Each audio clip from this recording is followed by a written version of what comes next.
So, but okay, so it's 101, so I think we will get started. So, first of all, thanks everybody for coming and attending. This is one of our latest webinars, and want to be clear that this is not a sales pitch. We are not going to be promoting any kind of special offer with us or anything along those lines. What we want to be able to do is, quite honestly, just share some of the experience and some of the strategy that we've been using. So I am Bob Coppage, and I am joined by the Sales and Marketing Director here at Simplex IT, Patty Smirk, who is basically the person who makes this stuff work. So if you hear me pontificating or whatever, and then she starts jumping in, that means I just made something up, and she'll get more accurate. But here's the thing: as a business owner, and I want to make very, very clear, Simplex IT, we're a managed service provider. Yes, we want to support IT for organizations, whether it be in a pure MSP or a co-managed. That doesn't necessarily make us experts on social media. That doesn't make us experts on how to get the word out and the branding and the marketing and all that. That's essentially something that we had to do, and so many other organizations have had to do as well. And the world has changed a bit over the last year or so. You may have read it. It's been in all the papers. Not that anyone gets newspapers anymore, but still. And part of the challenge is that a lot of the traditional marketing tools are still good, but they work in different ways. And boy, we could use a complete day or two to talk about that topic. But what I really want to talk about here is what we've done, because we made the decision back in February or so that we really wanted to put some time, effort, and honestly some money into improving our LinkedIn results. And essentially, it's worked for us. And we're really starting to see over the last month or so some of the benefits that I can actually say, look at those dollars, they are a result of, which is a nice thing. So what I thought we'd do is we're just going to and this is what we call a 30 by 30. So we're going to spend about 26 more minutes, yes, I'm babbling, about what we've been doing for LinkedIn and what's been working.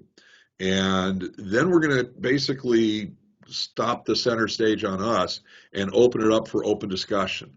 And the first 30 minutes, this part, we will be putting up on YouTube and LinkedIn and Facebook and the like, but the open discussion we don't. Because that we want people to feel a little more open, and obviously there's 20 some people here, but we want people to feel open that it's not going to be there on YouTube in perpetuity. So with that, what I thought we would do is let's just talk about LinkedIn. All right. Now, a lot of this is going to be our opinion on what works, what doesn't work, all of that kind of fun stuff. And if you go onto social media, you'll find a ton of people who will talk about their guaranteed, their method, their strategy, all of that. And honestly, we can't speak to those, whether they're good or they're bad. We basically have been using our strategy. We've invested some money. We've probably invested time, actual hard dollar wise, probably about $8,000 or so. But a lot of that was for the video portion, which we'll talk about. But we also spent some time. And to a certain degree, that's really, and focus. And to a certain degree, that's really the key here. But let's just talk about LinkedIn. And Patty, I don't know if you have anything to correct or say to add on that. Not yet. So actually, let's start. Where am I on LinkedIn? So right now, I have about 8,700 contacts. That's 8,700. I think when we started this process back in February or so of last year, I think I was around 3,000, give or take. And so that means we've added an additional 5,000 or so connections. Now, does that mean anything? Keep in mind that a big part of what we want to do is we want to be visible. We want to be seen. And there's a couple ways we can do that. One is to be connected with people, to have them follow us, all of that kind of stuff. So when we add content in general, the math works in our favor, that they're more likely to be able to see us. And the other way is to message people directly. And we need to be a little bit careful on that, because LinkedIn has a reputation of people only being interested in sales, people only being interested in, hi, I want to be your friend. I can solve every problem that you have with my solution. By the way, what are your problems? That kind of thing. And we've tried to avoid that and really deal more from a content standpoint. And one of the tools that we've done, a big part of it, is our videos. So we actually post a different video every business day. And we have done this since July of last year. So every day we've got something that's going on, and I'm not going to actually play the video, but we try to keep it to a couple of minutes. And here's a video that is out there. It's about talking about selecting IT tools. And it's a short, we try to keep them around 2 minutes or so. Patty is always on me about that. But it's a relatively short video that is aimed not at selling anything, but it's aimed at just talking about how organizations need to make sure they select the right IT tools for their organization. And in this case, we're talking to internal IT people and saying, you don't have the time.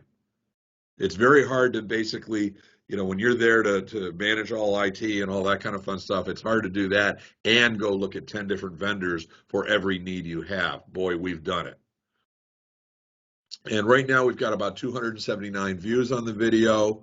We've got about 51 likes and 26 comments. We'll get into all of the details behind that.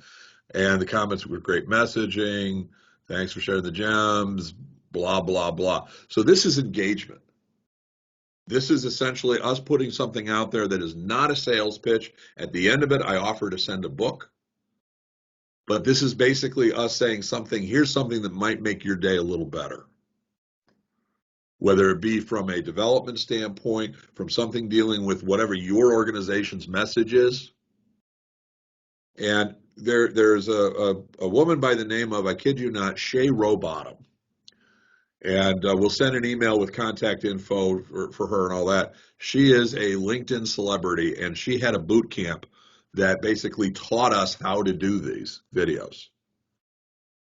And yeah, there's a cost to it. It's about a $5,000 cost. It's worked out well for us. But if you watch the videos, they're the same. Opening statement, bullet point, bullet point, bullet point, bullet point, conclusion, closing statement, call to action. So we've got a format, and we got that from Shay, and there's other pieces. There's obviously more to it than that. But the videos themselves are relatively straightforward. And we've got probably about 300 and some or 400 or so topics that we've identified that we can make videos on. And by cranking them out one after another, and putting a kind of an assembly line to it. So we put together all the topics, then we write the scripts, then I go ahead and do the videos, then we go ahead and send them to an editor. So it's not like do one all the way through, then do another all the way through. It's not a huge hit on my time. And by the way, if anybody has any questions, I see conversation. Sorry about that. Yep. If anybody has any questions or whatever, just put something in the chat or raise your hand or whatever. So Patty, do you have anything to add as far as the video stuff goes? Just a couple of things. So we don't have the talent in-house to do the editing. So we went through Upwork. You can also use Fiverr, any kind of, side gig type job to connect you with somebody that can help you do the editing. We do what's called a cut style edit. And then we also engaged with a thumbnail editor. So we really noticed a difference between having a professionally designed thumbnail like what you see here versus just using a frame from the video. So we have a thumbnail editor, and then we have a video editor that we send off the raw footage that Bob records, and then they send it back to us. It's usually about a week turnaround time. These people, have lots of other clients that they support, so we try to give them plenty of time to do it. The only other thing I wanted to mention too is engaging with your commenters. So you'll notice that every time somebody comments on our video, we at least will put a thank you. If they engage with any kind of question or comment or something like that, we'll provide insightful replies, but we'll at least say thank you for watching. Some of these people watch every day and leave a comment every day, and we want to be sure to acknowledge that and thank them for doing that. And then lastly, we track our results. So we have a spreadsheet where we track every single video topic, the length of the video, how many comments we got, how many likes, how many shares. So we are very diligent in tracking everything and then analyzing that, seeing what works, what doesn't work, what we want to do more of, etc. Which LinkedIn is not the greatest about capturing metrics. So right now, a lot of it is manual, but it only takes a couple minutes per video, and it really is beneficial. That's all I have on LinkedIn videos, Bob. Well, and keep in mind that one of the things about LinkedIn really wants to discourage as much as it can any of the automated tools that, quite honestly, a lot of us try to use because we want to reach out to as many people as effectively as possible. LinkedIn wants us to be as genuine a connection as possible, so that works against us. So there are some tools, and we'll talk about one of them, the WeConnect tool we use at a time. But now, how do we use this from a marketing standpoint? So we're doing these. How are they useful? So every Tuesday, Monday through Friday, we do a video. Every Tuesday, that video is aimed at CEOs. And it is a short video about how CEOs can improve the value that IT brings to their business. Okay?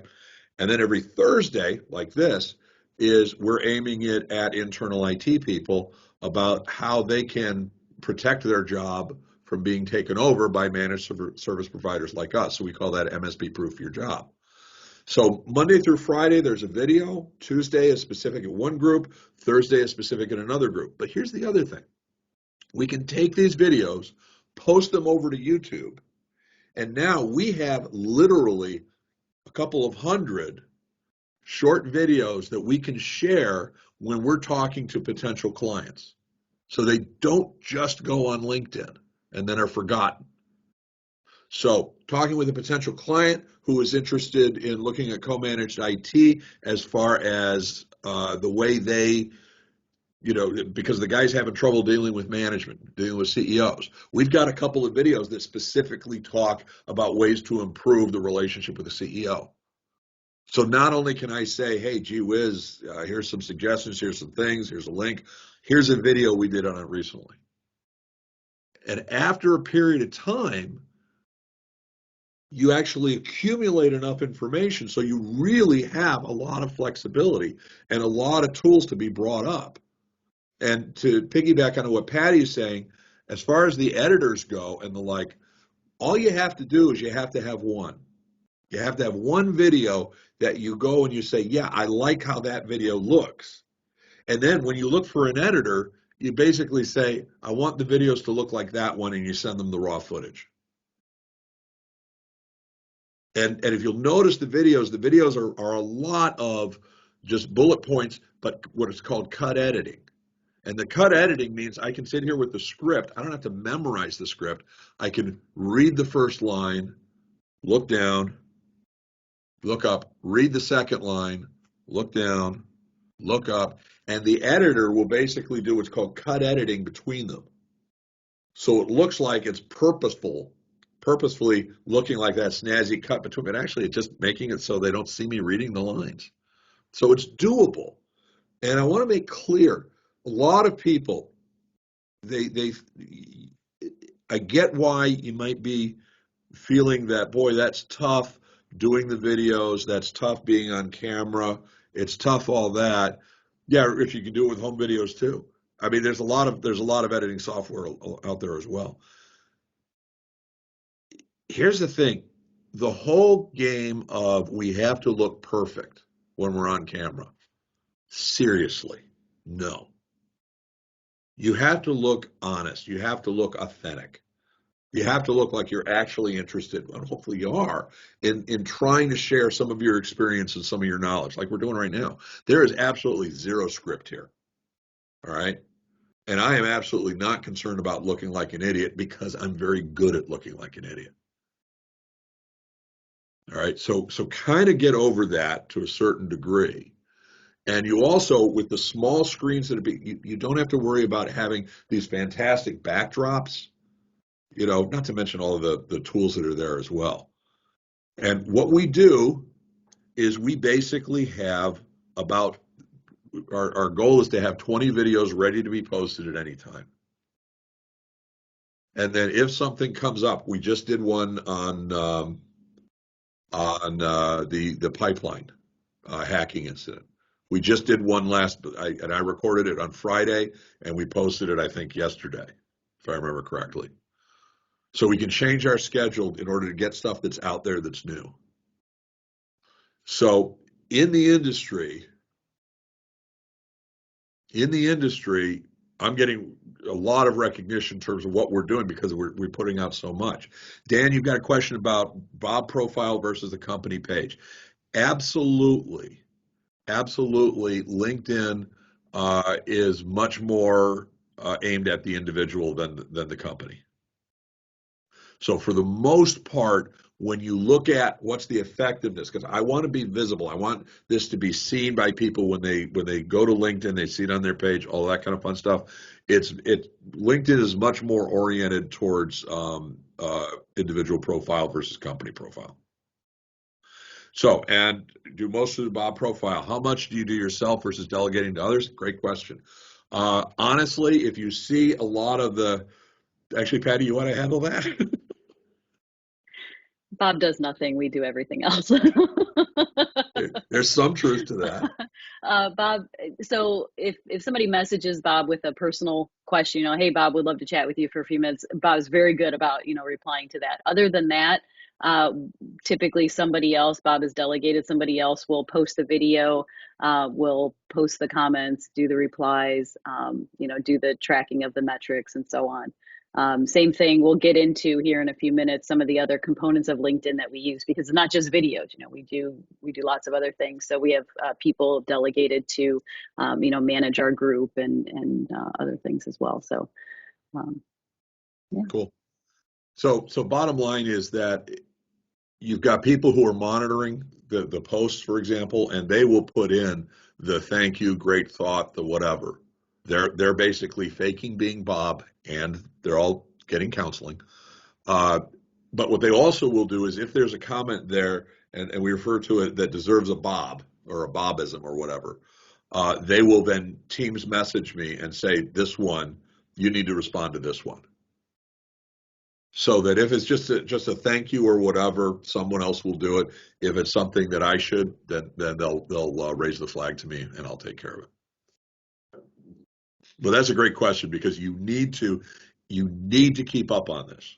You absolutely, whether it be you or somebody else. And some of this stuff can be delegated, but part of it is, Dan, and this is true whether you're doing through the company or through the organization, you have to decide, is there a personality behind this?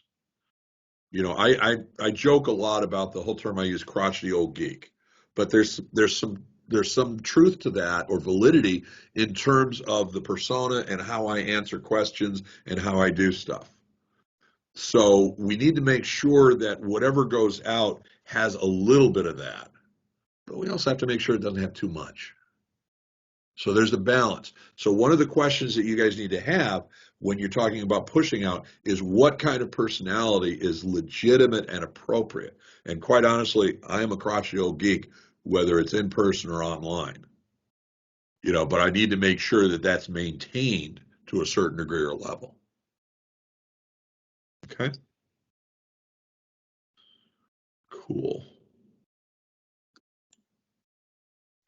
So going back to this, and again, add value, add value, add value. If you have an organization or you're part of a company, that means there's expertise out there that you have for some kind of product line, some kind of service offering.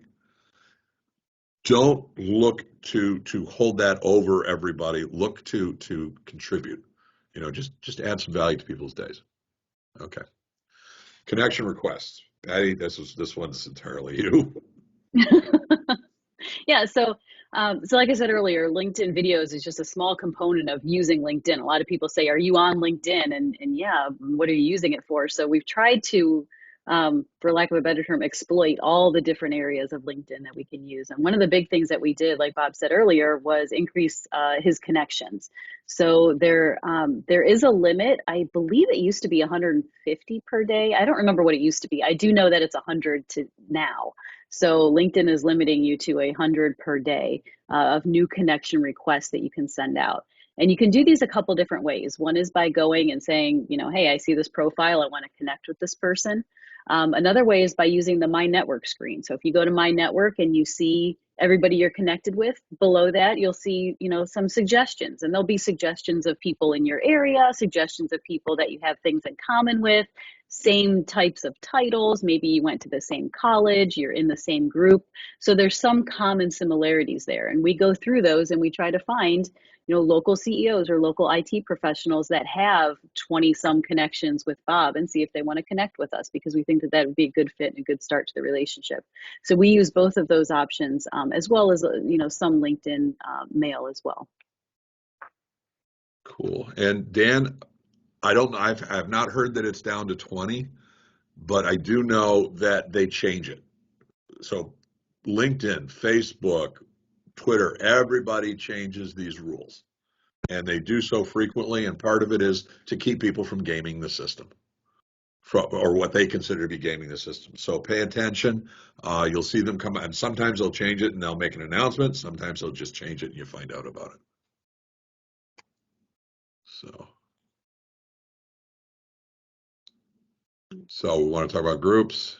Sure. So LinkedIn groups, I have a kind of a love-hate relationship with these guys, because we first started, and we found a LinkedIn guru that said, hey, you need to create your own group and really get people, in there and engaging in different topics and talking about things. And we thought, wow, that's a fantastic idea. A bunch of like-minded IT professionals talking about IT stuff. What could be better?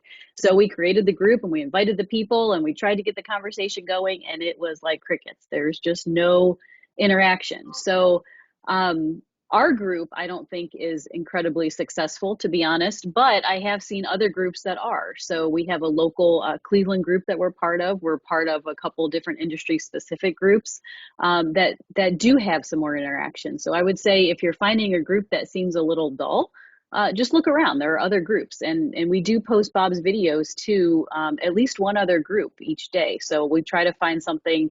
If it's a co-managed IT video, we'll post it to an IT group. If it's something that's more focused towards CEOs, we'll put that in maybe like a Crane's Cleveland business group.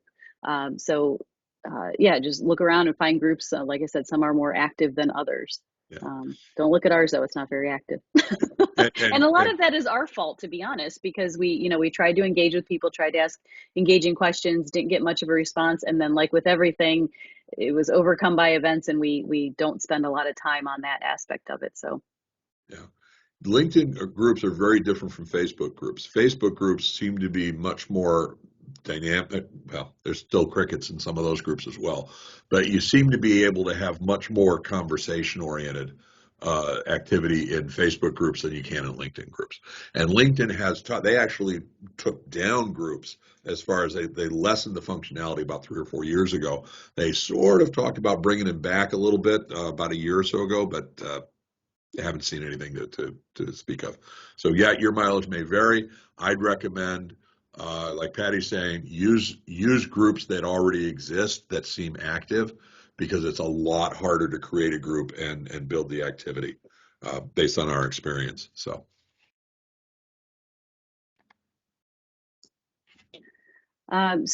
recently, the LinkedIn algorithm is really, they are not as generous with showing videos as much as they are with other types of posts. So we think that LinkedIn is trying to get more towards, some more content. So we've done some testing, and a general LinkedIn post, just a text in a post, tends to get more views than some of our videos do. And then the new thing now is these sliders. So you've probably seen them on LinkedIn where, somebody will share a document. Usually it's a PDF, and you can just flip through the slides, and they're very, heavily designed. They're very decorative. They're very pretty. Some of them look like a little, a cartoon. They've got probably 20 words or less per slide or per page on the PDF. So it's not meant to be incredibly text heavy, but it's meant to be just kind of flipped through very casually.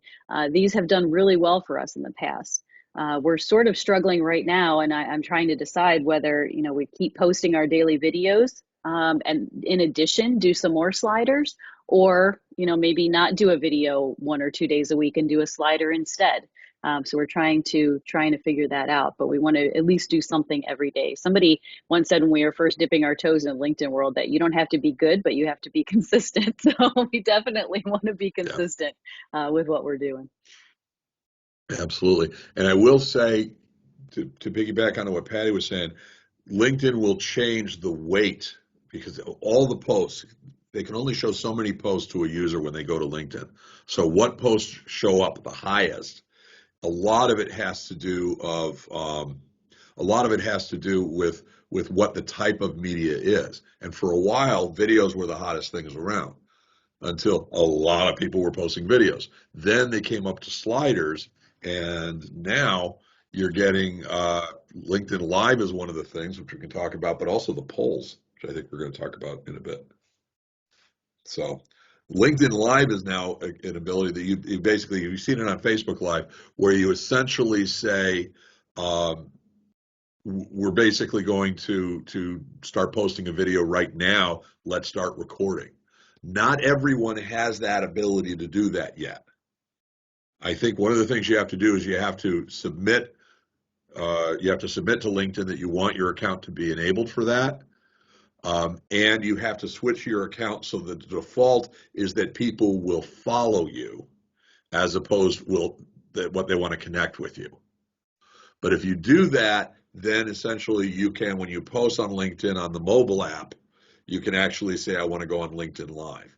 In which case, the people that are following you will get an announcement right there that you're doing something live. So, for example, we're having one of our partners is bringing a tour of vendors here on Monday, and we'll probably do a couple of live broadcasts both on LinkedIn and Facebook. It catches attention, but only for the people who are already following you, primarily. Okay. We'll talk about ads in a minute. We have not played with that too much, Dan, but we will talk about that a bit. And Corey, is there a big difference between viewership of slides versus video? Whichever one a person prefers, they're going to tell you that's the one people watch. I mean, honestly, it's one of those where right now sliders seem to get a better weighing from LinkedIn, so it's more likely to pop up and show people. But I don't know whether or not at the end of the day one's more effective. What I would say, and this gets back to Patty's point, consistency. If you post once every other week, you will get less attention than a person who posts every day or 2 or 3 times a week. Period. I don't care what you're posting. Okay. Stories. So stories are basically when you create a story that's kind of a way that will say, I've got a 24-hour thing, but it's only going to go to certain people, and it's only going to stay there for about 24 hours. So it's kind of a way to break through all of the other stuff that's being posted and say, hey, this is really important, but it'll only show up to the people that are following you.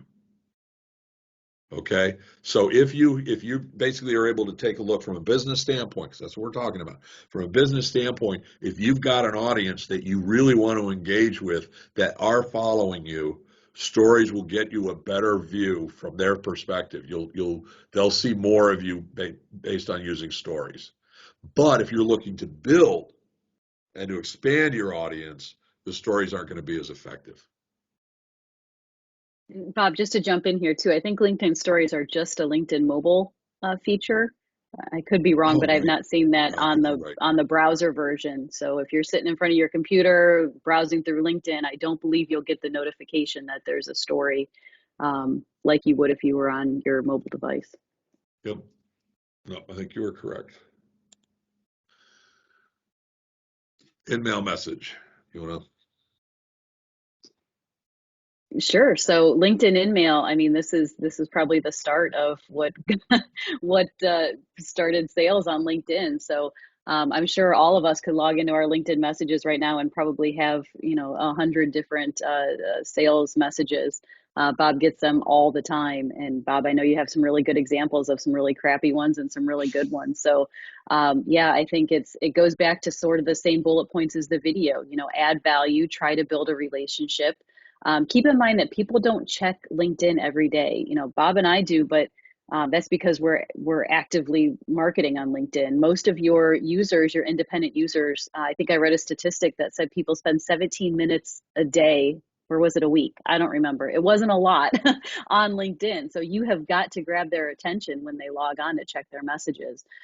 So again, I wouldn't ignore LinkedIn messages or InMail messages, but don't make it salesy. Look to build a relationship. Look to stand out. Make it fun. I mean, some of the ones that catch our attention are fun and different, and not just the "Hi, I'm so and so, and we do so and so, and I'd love to get 30 minutes on your calendar."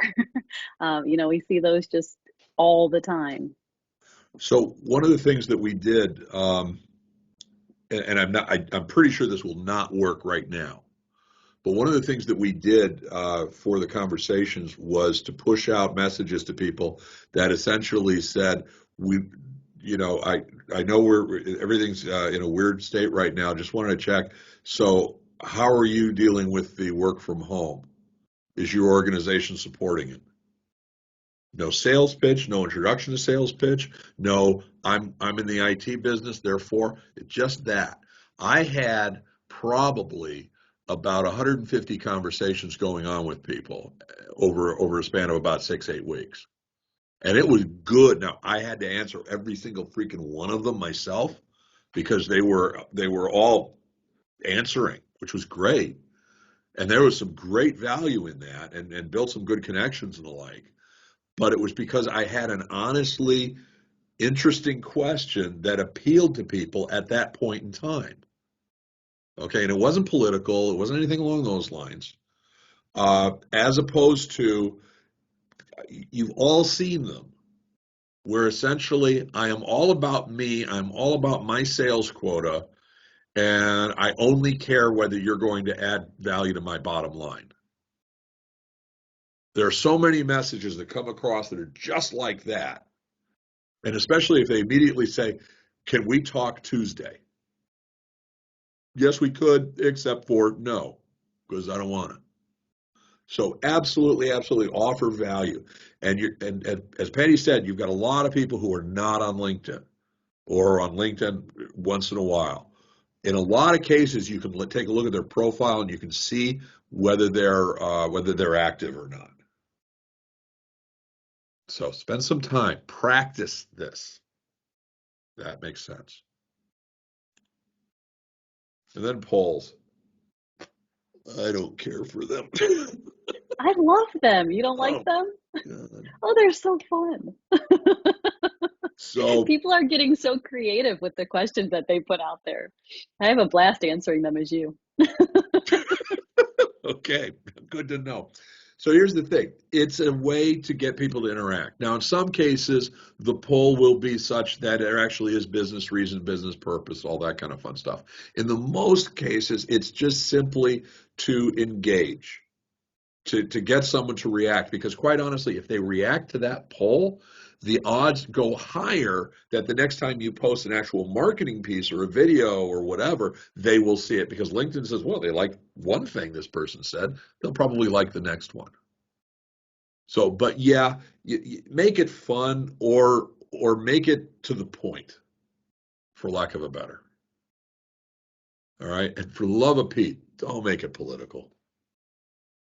Yeah, LinkedIn has thankfully done a pretty good self-policing job of keeping the politics off. Are there exceptions? Yes, there are. They make me run very quickly. Uh, but for the most part, it is a business positive environment.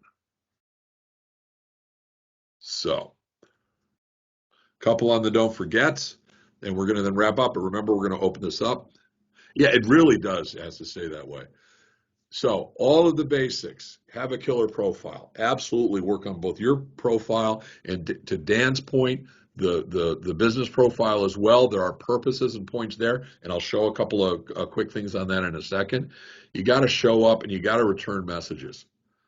Uh, for a couple reasons. One is that shows that you're actually engaged no matter what the person said, but it also increases the weight that LinkedIn uses in terms of showing this link or this video or this whatever to other people. And by the way, do not post links to videos, post the actual videos.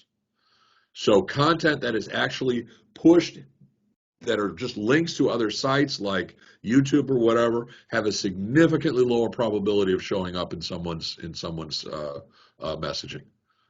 So actually take the video, the MP4 file, the whatever it is, post it on LinkedIn directly, and then post it over to YouTube. Yeah, you have two different sets of metrics. Oh well. And also then post it separately to Facebook or Instagram or wherever you want to post. Okay, and provide value, provide value, provide value. Create that persona that is there to help, that is there to educate, that is there to share fun stuff, all of that kind of fun silliness. And then, because we posted the videos purposefully for about 4 months before we posted anything that even remotely looked like marketing or sales. And we are getting leads. Okay, right now our budget, our expectation is to get about 4 leads a month. Now, to get back real quick to Dan's question about the marketing and the ads, we tried using some LinkedIn ads and some Facebook ads, did not have great experience with them. We're actually spending less money in the long run on these, and they seem to be working for us better. That said, I absolutely do believe, and there are some people who think Facebook is great. I think Facebook is okay for B2C, business to consumer. Whereas I think LinkedIn is much better for B2B, business to business, but your mileage may vary. Okay. The one thing I would say is absolutely, absolutely, absolutely measure it. Do not go in with a huge budget. Go in with a smaller budget. Try things. Pay attention to the metrics, and do it. Do it for a short period, or do it for a period of time where you look at it as all we're doing is educating ourselves. All we're going to do is try to figure out what works best, what doesn't work best, and then look to do it more seriously. But you cannot just do it once and expect to have grand results. I truly don't think that's a reasonable expectation. Okay. One quick thing, and oh boy, we're running out over time. I have written 3 books in the area. Okay, written 3 books in the area. If you are interested in either CEO Survival Guide to Information Technology, which is basically the cornerstone behind our Tuesday videos, or I Don't Want Your Job, Is Co-Managed IT the Right Fit for You? If you go to Simplex-IT Bob's books, that's our call to action on those videos. Okay, love to engage with you guys, and I think we've got a couple of our clients online, and if you guys want to have a talk with us, either Patty or myself, about what we're doing strategy-wise and all that kind of fun stuff, and really dig deep into what you guys are doing, happy to do that. For those of you who are not our clients, we're still happy to do that, just maybe not as long a conversation. Seriously, we'd love to set up a half-hour chat to talk about what's working with us. And then that is pretty much it. Contact me if you want to set up time for talk. And then seriously, follow me on LinkedIn. And then the one last thing I wanted to show is one real quick trick. And if you look Bob, at your... while you're pulling that quick trick up, I just wanted to say that URL has changed. So it's not simplex-it.com/bobsbooks. It's just /books. So if you go to simplexit.com/books, both of those books are there for you to register. And I'll get that URL updated on our Cool. presentation as well. So to get back to, I think it was Dan who was talking about business versus individual. Here's one thing that very few people do. When you look at your business page, you have the ability to invite your connections to follow your business. And you get 100 of these credits per month. So every first of the month, it resets to 100. So one of the things that we try to do is every month, I'll go in and select 100 new people that we want to follow Simplex ID. And I've only been doing this for like the last 3 or 4 months, and which means that they're going to see our posts and all that kind of fun stuff. Now you'll notice we've got 806 followers. And the reason being is because most people don't reply to this. Most people don't say yes, but some do. It's quick, it's easy, it literally takes about 5 or 10 minutes per month. And now I've got 6 credits available because if anybody does accept, I get those credits back. So I sent 100 invites out early this month, and about 20 people over the first week or so said okay. So I then sent another 20. Well, now it looks like 6 people have accepted, so I'll send another 6 or so. So you've got that constant ability to send out new invitations line. So, and with that, this is pretty much the end of our the 30 by 30. So what I'm going to do now is I am going to first of all, thanks everybody for attending, all that kind of fun stuff. Stick around for the conversation, and I'm going to stop the recording.